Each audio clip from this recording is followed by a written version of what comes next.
যদি তোমরা সমাজে তোমাদের ভিতরে কোনো অন্যায় দেখো তাহলে তোমাদের শক্তি দ্বারা সেটা প্রতিহত করো। শক্তি যদি না থাকে তাহলে কি করো, তোমাদের জবান দ্বারা সেটা কি করো, প্রতিবাদ করো, সেটা প্রতিরোধ করার চেষ্টা করো।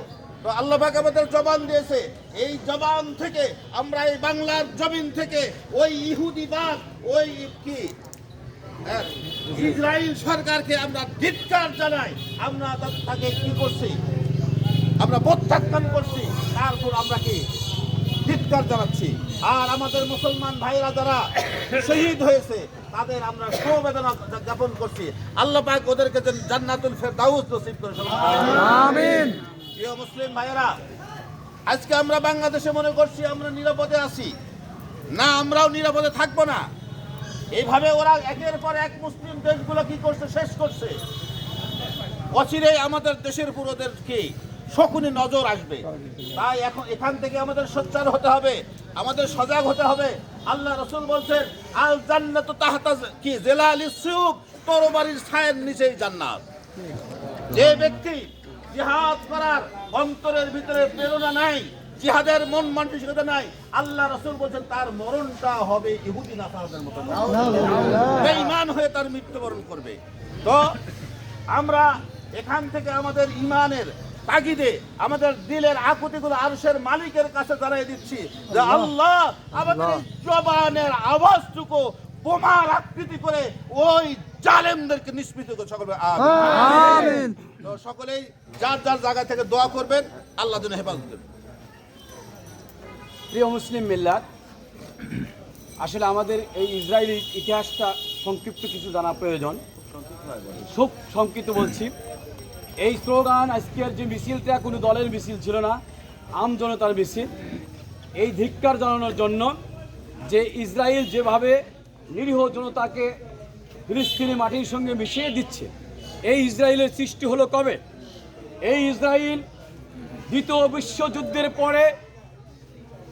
বিশ্বযুদ্ধের পরে হিটলার যখন জার্মানি থেকে ইহুদিদের এরকম কর্মকাণ্ড, ইহুদিদের মানুষের উপর অত্যাচার, নির্যাতন, নির্মমতা, নিষ্ঠুরতা, তার প্রতিবাদ অনুযায়ী হিটলার ইহুদি নিধন একটি পরিকল্পনামূলক যুদ্ধ শুরু করে গোটা পৃথিবী।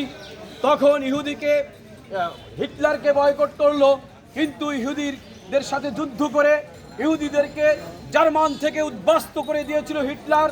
হিটলার মৃত্যুর পূর্বে বলেছিল, আমি ইহুদিদের উপরে যে নিধন, ইহুদিদেরকে ধ্বংস করার যে নিধন পরিকল্পনা আমি করেছিলাম, বিশ্ববাসী তা বুঝলো না। কিছু ইহুদি বেঁচে থাকলো। এই ইহুদিদের অত্যাচার গোটা বিশ্ববাসী একদিন হারে হারে টের পাবে। বলুন তো আজকে তাই হচ্ছে কিনা?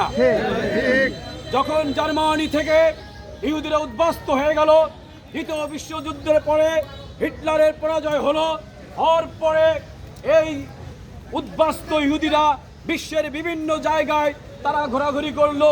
তারা শেষ পর্যন্ত আমেরিকার সাথে একটি পরামর্শ করে মুসলমানদের নিজস্ব ভূখণ্ড, তা হলো মসজিদুল আকসার নিকটবর্তী ইসরায়েল যে রাষ্ট্রটি হয়েছে জেরুজালেম, তারা চেয়ে বসলো। সেটা ছিল ফিলিস্তিনে মুসলমানদের দখলে। মুসলমান সরকার অত্যন্ত বিনয়ীর সাথে সেদিন খুব দক্ষভাবে চিন্তা ভাবনা না করে আমেরিকান প্রস্তাবের সাড়া দিয়ে ওদেরকে মরুভূমির এক খণ্ডে থাকতে দিল। এরপরে আমেরিকান তাদের রসদ যা কিছু আছে তা কিছু দিয়ে এই কয়েকটি বছরের মধ্যে ইসরায়েলকে অস্ত্র শস্ত্র দিয়ে শক্তিশালী করে আজ এক নয় 2 বছর নয়, প্রায় 50 বছর যাবৎ মুসলমানদের উপর ওই ইহুদিরা অত্যাচার, নির্যাতন, নির্মমতা, নিষ্ঠুরতা চালাচ্ছে।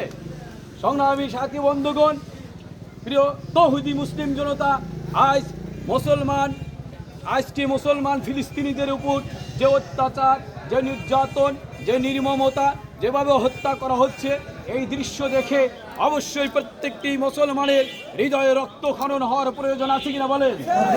যদি ওই দৃশ্য দেখার পর কোনো মুসলমানের হৃদয়ে অনুতপ্ত সৃষ্টি না হয়, তাহলে বুঝতে হবে সেটা মুসলমান হতে পারে না। তারা নিঃসন্দেহে মুনাফেক এবং ইহুদিদের দোসর। ঠিক না ব্যাঠি? আমরা বাংলাদেশ থেকে এই মিছিল করে অনেকে ভাবতে পারেন যে মিছিল করে কি হবে তা আমরা হুজুর তা বর্ণনা করেছেন, আমি তা ব্যাখ্যা করতে চাই না। আমরা আমাদের তরফ থেকে যতটুকু সম্ভব ততটুকু আমরা প্রতিবাদ জানিয়েছি। এটা আল্লাহ তাআলার কাছে আমরা জবাবদিহি করার জন্য। আমি সেই সাথে সকল মুসলমানদেরকে স্বনির্বন্ধ অনুরোধ করব, ইউনিলিভারের মাল, যেটা ইহুদিদের সাপ্লাই করা মাল, এইগুলো আপনারা বয়কট করুন। যেমন ফেয়ার অ্যান্ড লাভলি, যেমন পেপসি, যেমন কোক,